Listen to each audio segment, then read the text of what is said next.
غسل کے فرائض۔ غسل کے 3 فرائض ہیں۔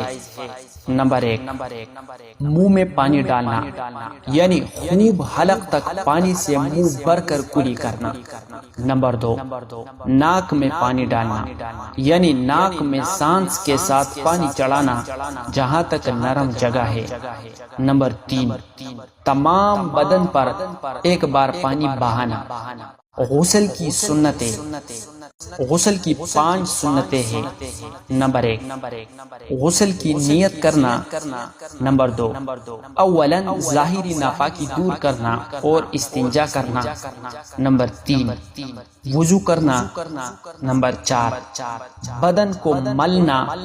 نمبر 5، سارے بدن پر 3 بار پانی بہانا۔ غسل کے مکروہات۔ غسل کے 3 مکروہات ہیں۔ نمبر 1، پانی بہت زیادہ گرانا۔ نمبر 2، اتنا کم پانی لینا کہ اچھی طرح غسل نہ کر سکے۔ نمبر 3، ننگا ہونے کی حالت میں غسل کرتے وقت کسی سے کلام کرنا یا قبلہ روح ہو کر غسل کرنا۔ کسی کو اپنی شرم کی جگہ یا رانے یا گھٹنے دکھانا حرام ہے۔